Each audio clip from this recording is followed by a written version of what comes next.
I knew this confrontation was coming. I just didn't think it would arrive on an ordinary afternoon when the sun was still hanging over a quiet neighborhood and the home I'd bought with my own sweat was about to become their stage for yet another family performance. My name is Sienna. I'm 31. I work in tech. I live alone in the suburbs, one of those places where people wave, smile, and mow their lawns on schedule. I cut a lot of things out of my life to earn this kind of peace. Dinners where I got compared to everyone else, moments where I was called selfish, text threads that read like sermons. And I paid for more than my share too, literally. But to my mother, I was never really her daughter. I was an ATM that breathed. That day, the doorbell rang 3 short times. Not a polite press, the kind of sharp, confident tapping from someone who isn't asking permission. I glanced at the door camera, and my stomach dropped. My mom stood on the porch with a big tote in her hand, her face set like stone. Behind her was my brother Owen, shoulders hunched, eyes sliding over my front yard like he was appraising property. I opened the door, but not all the way. Just enough to let air in, just enough to keep the control on my side. "We need to talk," my mom said, already stepping forward. "This is serious." Owen followed like he belonged there, without waiting for an invite. My mom's heavy perfume rushed into my entryway, mixing with the stale smoke smell that always clung to Owen's jacket. They moved straight into my living room, like my rug, my couch, my art on the wall, everything I'd chosen and paid for was theirs by default. I took a slow breath. I'd learned how to breathe before reacting. I'd learned not to let my voice shake around people who treated shaking like surrender. "What's going on?" I asked. Owen dropped onto my sofa, like it was his, and tossed one ankle over his knee. "You already heard. The divorce." I stared at him. I'd heard the rumors from relatives. He cheated, got caught, and now his wife was coming for what she was legally owed. I'd also heard the way my family spun it. Owen was the victim of a greedy woman, and I, because I had money, was supposed to save him from consequences he created himself. My mom sat up straight, set her bag on my coffee table, and looked at me like a judge delivering a sentence. "You're going to help your brother." Not a question, a command. My mouth went dry, but my mind went clear. "Help how?" I asked. My mom's eyes sharpened. $800,000. The room went quiet in a way that felt unreal. I could hear the AC running, the faint tick of the kitchen clock, the heavy thud of my heartbeat in my ears. 800,000 wasn't help, it was robbery dressed up as family. $800,000, I repeated, low. Owen shrugged like we were talking about a new fridge. "Her lawyer's pushing hard. If I don't pay, I lose the house, the truck, everything. You've got it, see. You can make it happen." I looked down at my hands. I had made it happen before. I made it happen when Owen maxed out credit cards. I made it happen when his investment blew up. I made it happen when my mom cried about church donations, roof repairs, medical bills. Every time came with the same promise, just this once. And every time they learned the same lesson. I would pay. I walked to my file cabinet and pulled out a thick folder. I didn't put that folder together today. I built it months ago, back when Owen's texts started sounding half jokey, half threatening. I set it on the coffee table and opened it. In the last 5 years, this is $237,000. That's what I've already given you. My mom narrowed her eyes, then let out a sharp little laugh. "You keep receipts like an accountant? You give to family and you still count it?" "I count it," I said, steady, "because every time I don't, I lose more." Owen leaned forward, glaring at the pages like they offended him. "That's being dramatic. That's your responsibility." My mom nodded, her voice turning syrupy, fake sweet, the way she got right before she twisted the knife. "Family helps family. You don't want to be known as the ungrateful daughter. People will talk." I stared at her, remembering all the times "people will talk" was used like a chain on my ankle. And I heard my own voice, clear, calm, not shaking at all. I'm not giving you anything. The air snapped tight. My mom went still for one beat. Owen blinked like I'd spoken another language. Then my mom's tone shifted fast, sweet to sharp, like flipping a switch. "If you don't pay," she said, leaning in, lowering her voice like she was sharing something filthy, "I'll tell everyone what happened back in college. You know exactly what I mean." Cold slid up the back of my neck, not because I was scared of that secret, but because I recognized the pattern. They'd use anything, something real, something twisted, even something made up, whatever it took to force me back into my place. I straightened my spine. "Go ahead," I said. "Tell them." My mom's eyes darkened like I'd just slapped her pride. Owen pushed up off the couch, stepping toward me. His shoulders tightened, his hand curling. I shifted back half a step, not in fear, but in strategy, because a single thought landed in my head, sharp and certain. Today, they're going to show exactly who they are. And right then, my mom stood up so fast the air moved. She lunged toward me. I didn't have time to fully dodge it. I only turned my head, barely. Her palm cracked across my cheek, sharp and hot, and for a second, the whole room sounded like it was underwater. Not dramatic like a movie, just real, a clean, ugly sound, a stinging burn, and the kind of shock that doesn't hit your feelings first, it hits your body. I stood there, frozen, with my mouth slightly open, like my brain needed a second to accept what my face already knew. In the decorative mirror near the entryway, I caught a glimpse of myself, eyes wide, skin flushing, jaw trembling. I lifted my hand to my cheek. The heat was immediate. My heartbeat was violent. But the strangest part? I didn't cry. I used to cry. I cried to smooth things over. I cried so they'd stop calling me cold. I cried because in my family, tears were currency, proof you were still begging to belong. This time, the tears didn't show up. What showed up was something harder, something steady, like a stake driven straight down into the ground. My mom's chest rose and fell like she'd run a sprint. Her hand stayed lifted for a second, waiting, like she expected me to fold, like she expected the old version of me to show up and apologize for making her do that. "Now do you get it?" she snapped. "You're going to pay." Owen stood off to the side, eyes bright in a way that made my stomach turn.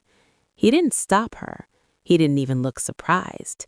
He watched me like I was a safe with a stubborn lock, and Mom had just found the right tool. I took a slow breath in through my nose. Then I said it, quiet, simple. "No." My mom blinked, like the word didn't compute. "What did you just say?" I said no, and this time I didn't even try to soften it. "No." Her face shifted, confusion to rage in a heartbeat. "Don't you talk to me like that in your what?" I cut in before she could finish, and I heard my own voice turn colder, steadier. "This is my house." That sentence landed in the room like a dropped plate, because it wasn't just about the walls, it was about territory, about who ran the script. My mom's lips pressed tight. Then she reached for the next weapon. Guilt, like always. "I raised you. I sacrificed for you. I've paid you back," I said. "Not just in money, in time, in peace, in parts of myself I'm never getting back." Owen scoffed and stepped forward. "You're really going to do this right now? I'm in trouble, see?" I turned to him. "You're not in trouble. You created a mess and now you want me to clean it."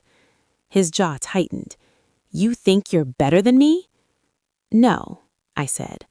"I think I'm done." My mom let out this humorless laugh, the kind that was more of a warning than a reaction. "Done? You're acting like a stranger, like you don't owe us anything." I looked from her to Owen. You walked into my house uninvited, you demanded $800,000, you threatened me, and you hit me. I nodded at my cheek, where the sting was still throbbing. So yeah, I'm acting like someone who finally understands what this is. My mom's eyes flicked around the living room, like she was searching for witnesses. But it was just the three of us, and the furniture I paid for. I moved slowly toward the side table by my bookshelf. Owen's head snapped up. "What are you doing?" My mom narrowed her eyes. "Who are you calling?" "I don't need to call anyone," I said. On the table sat my phone, face down. I flipped it over. The screen lit up. One icon sat at the top, small but unmistakable. Recording. My mom's face drained so fast it was almost scary. Are you recording me?" "I'm recording everything," I said, calm enough to shock myself. "From the second you walked in, from the moment you threatened me, and from the moment you put your hands on me." Owen lunged on instinct, reaching for the phone. "Give me that." "Don't," I warned, stepping back, my hand rising to keep distance. My voice wasn't loud, but it was sharp, the kind of sharp that makes people hesitate. Owen froze mid-step, not because he respected me, because he was suddenly thinking about consequences. My mom switched tactics so fast it was almost impressive. Rage dissolved into panic. "Sienna," she said, lower now, urgent. "Turn that off, right now. We can talk, like family." I stared at her.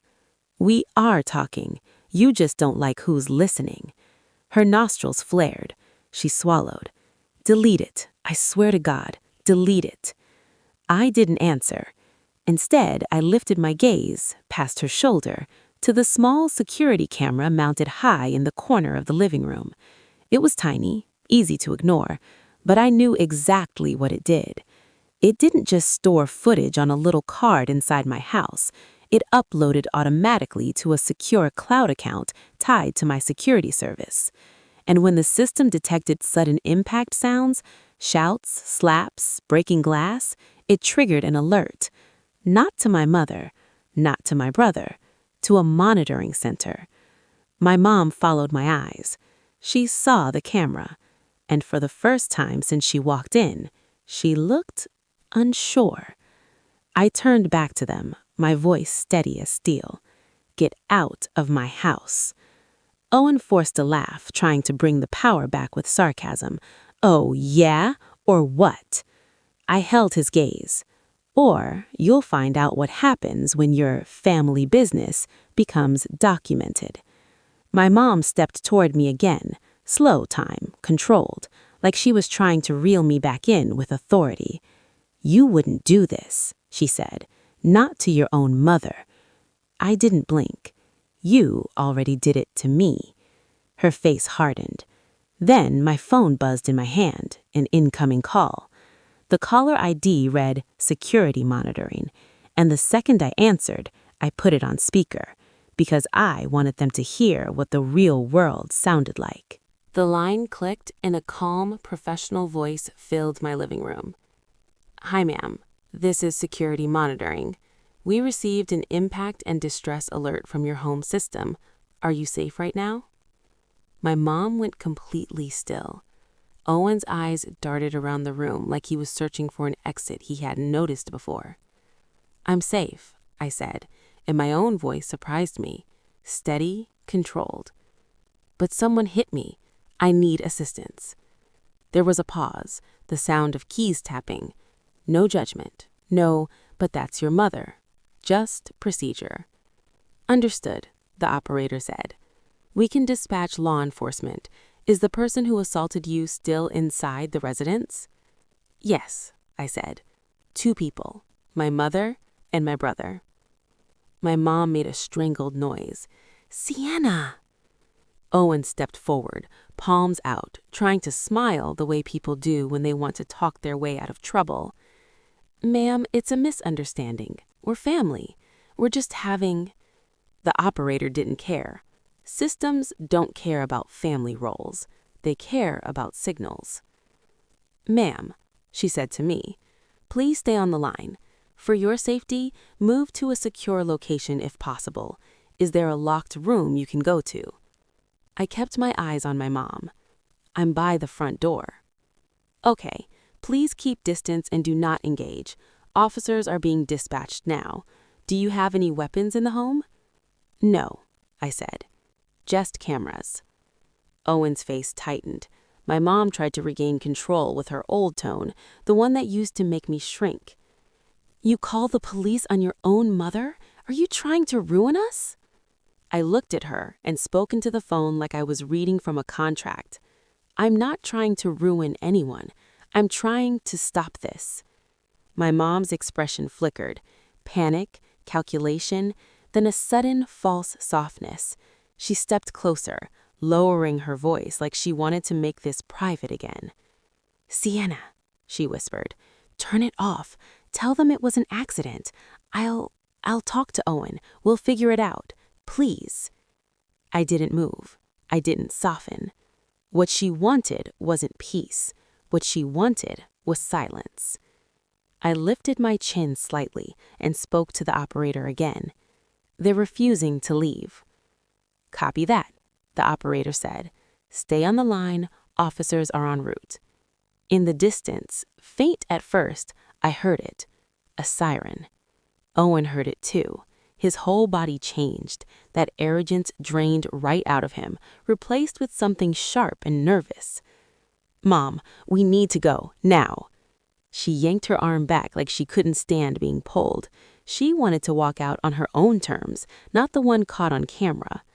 But the sound grew louder, and suddenly the living room didn't feel like her stage anymore. It felt like a scene. I stood in my doorway holding my phone on speaker, the afternoon sunlight cutting across my entryway like a line in the sand.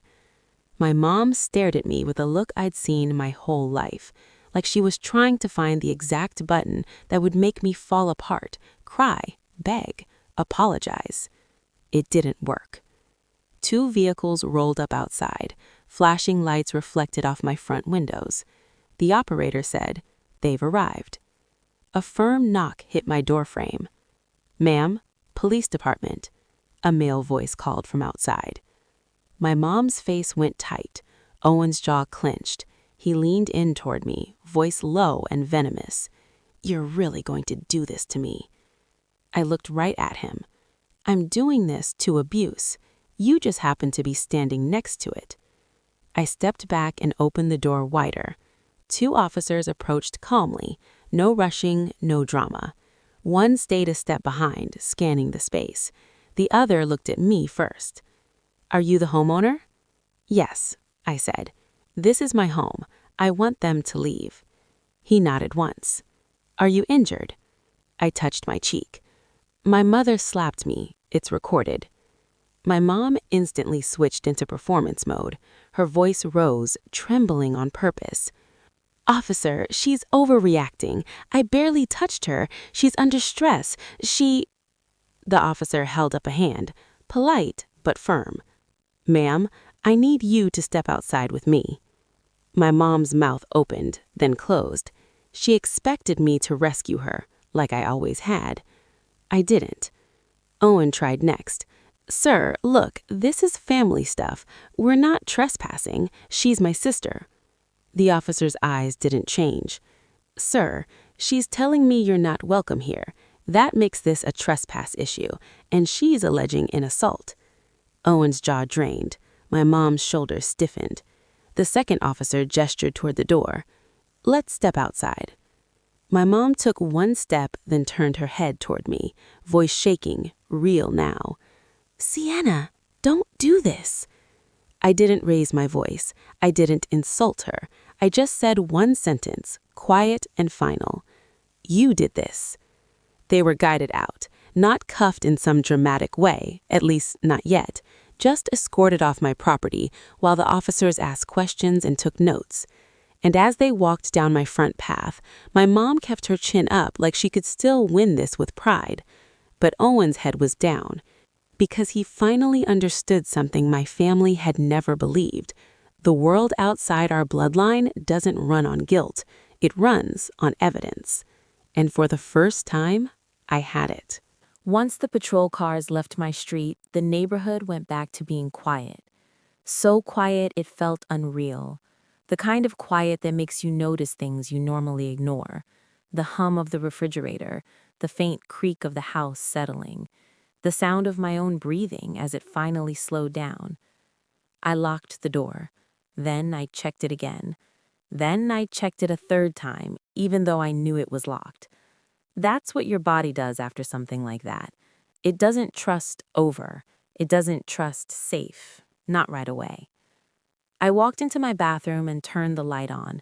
My cheek was red, swelling just enough to look dramatic in the mirror. I pressed a cold washcloth against it and watched my reflection. Watched the part of me that had spent years trying to be the easy daughter, the one who kept everything calm. She wasn't gone, but she was finally exhausted. My phone buzzed on the counter. A text from my security company. Incident report created. Footage saved. Then another notification. A link to download the clip. No emotion, no opinions, just documentation. I stared at it for a moment, and a strange wave of relief washed through me. Not because I enjoyed what happened, but because for once, I didn't have to convince anyone. I didn't have to explain it in the perfect tone or with the right amount of tears to be taken seriously. The system had already done that part. A minute later, my phone rang. Harper, my attorney. I'd hired Harper a few weeks earlier after Owen started texting me like he was testing the leash. You good, see? Mom's stressed. Don't make this worse. Family helps family. Don't embarrass us. At first, I told myself it was just talk, but something in his wording, something in the confidence, made my skin crawl, like he already believed he could show up and take what he wanted. So I prepared. Not with threats, with structure, with paperwork. Hey, Harper said the second I answered. Her voice was steady, like she already knew she was stepping into something messy. I got an alert from your security provider. Are you okay? I'm okay, I said. And then, without warning, my voice cracked anyway. Not full sobbing, just a tremble that felt like my body finally admitting what it had held in. I added quieter. She hit me. Harper exhaled once. Okay, good. I mean, good that you're physically okay, and good that you have recorded evidence. Listen to me. You did everything right. I swallowed hard. They came for 800,000. Harper said like it was a weather report. I'm going to need the footage and the audio recording you mentioned before, and I'm going to need your payment history, the receipts.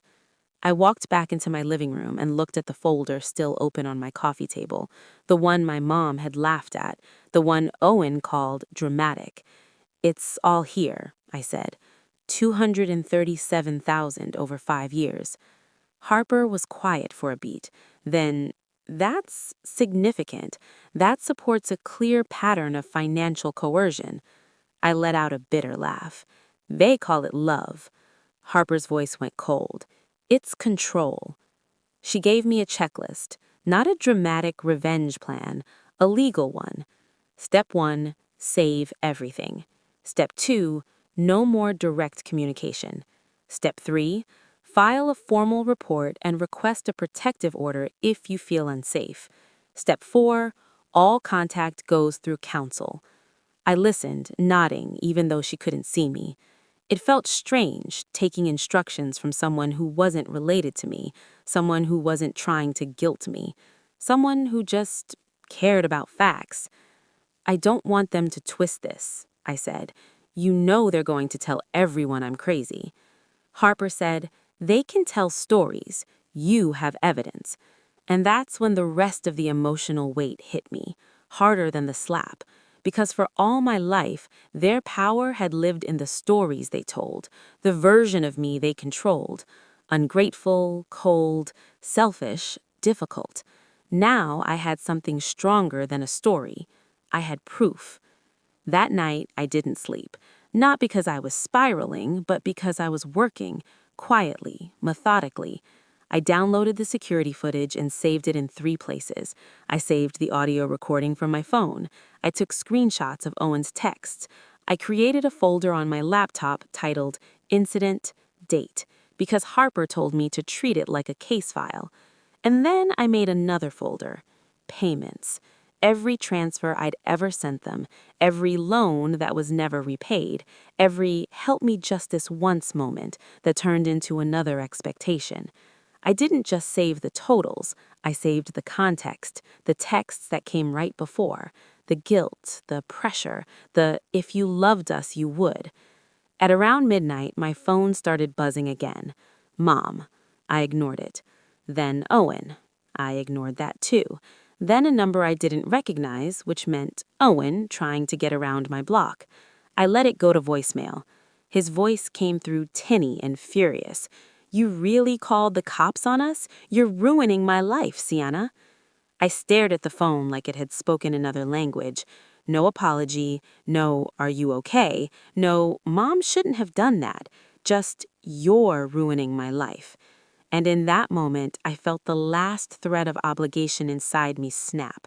Because their love had never been about me. It was always about access. A few minutes later, a long message popped up from my mom. It started with, I'm sorry. And for half a second, my chest tightened, my brain reaching for the version of my mother I used to believe existed. Then I kept reading. I'm sorry you made me that angry. I'm sorry you pushed me.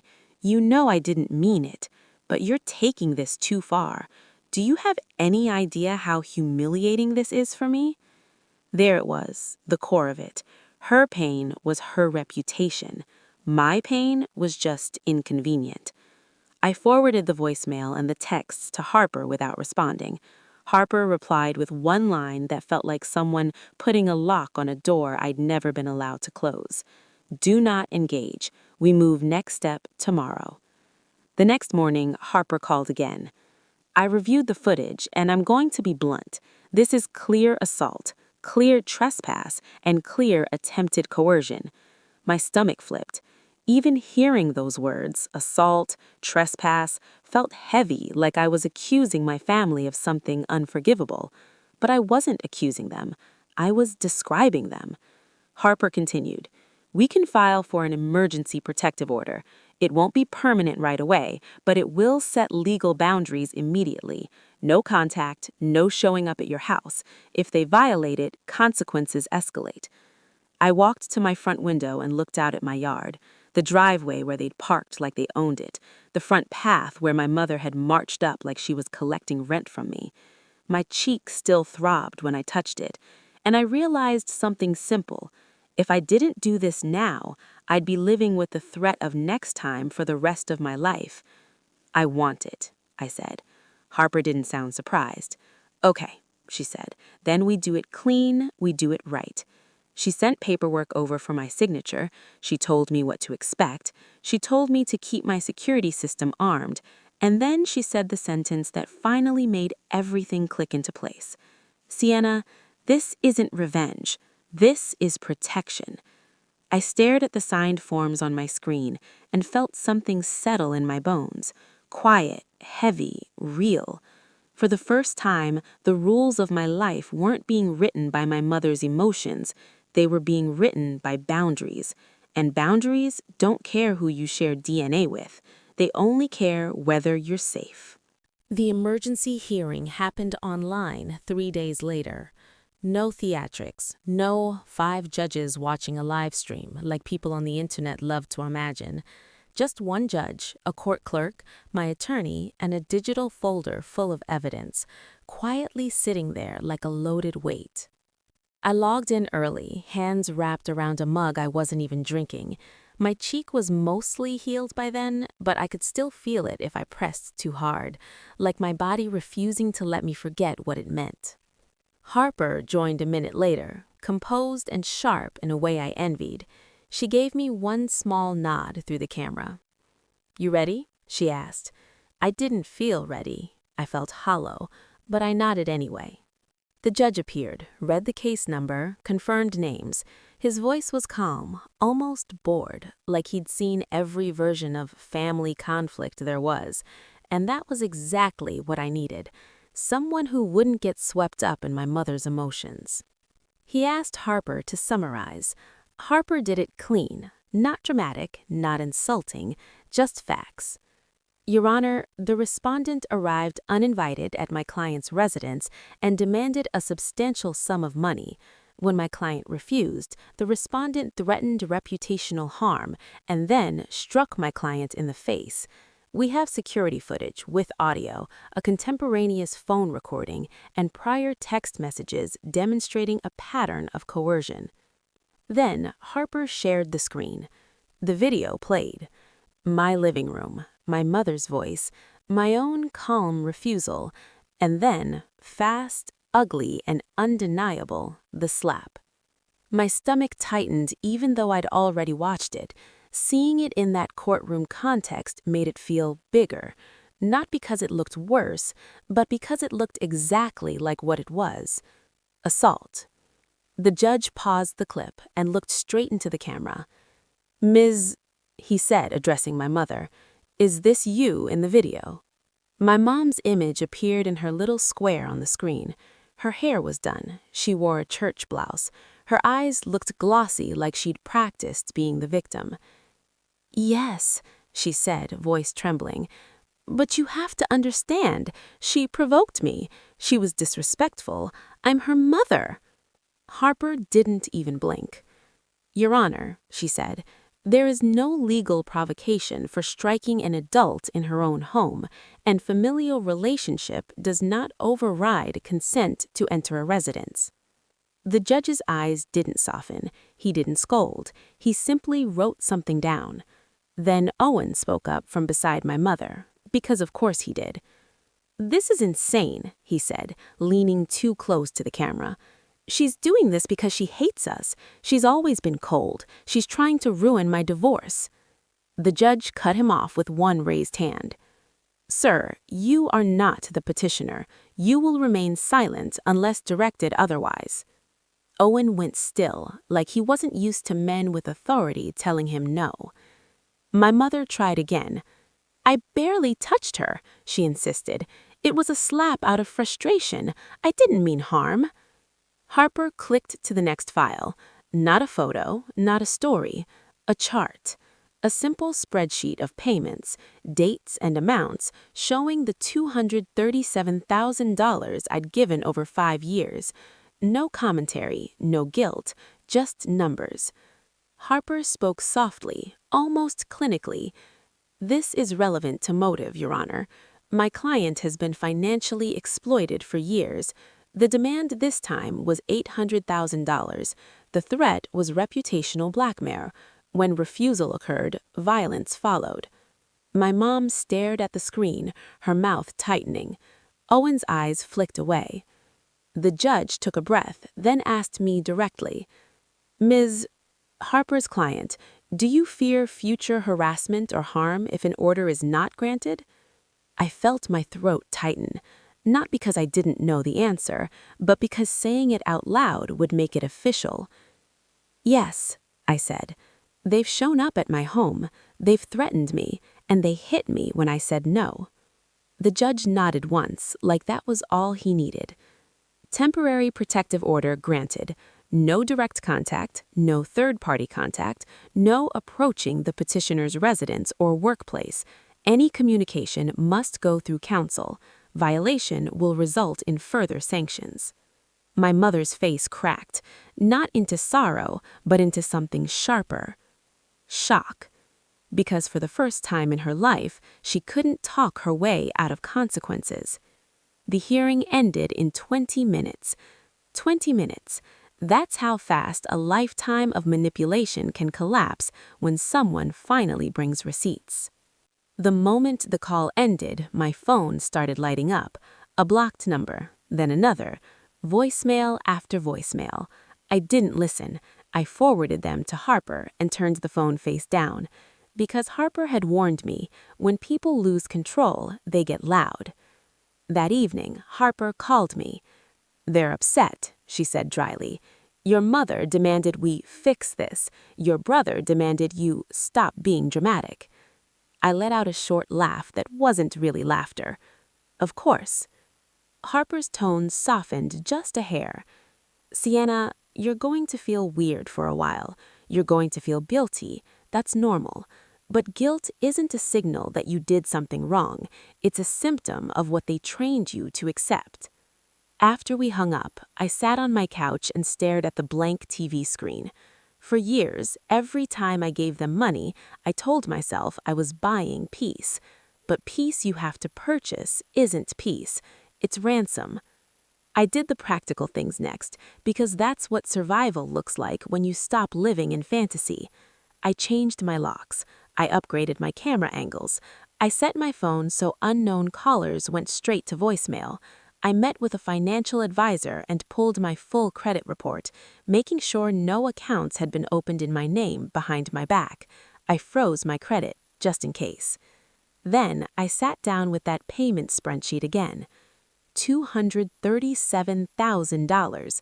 Not because I wanted to torture myself, because I needed to see it clearly.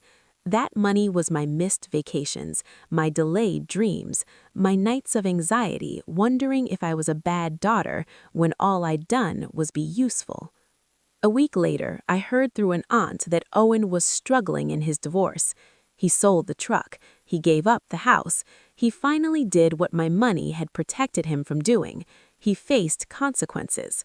My mother blamed me, of course. She told anyone who would listen that I'd turned on my family. But I didn't turn on them. I turned off the pipeline. And when you turn off a pipeline, the people who've been drinking from it their whole lives start screaming like they're dying, even if all that's happening is that they finally have to support themselves. One night, about a month later, I sat in my living room with a cup of tea, lights low, rain tapping softly against my windows.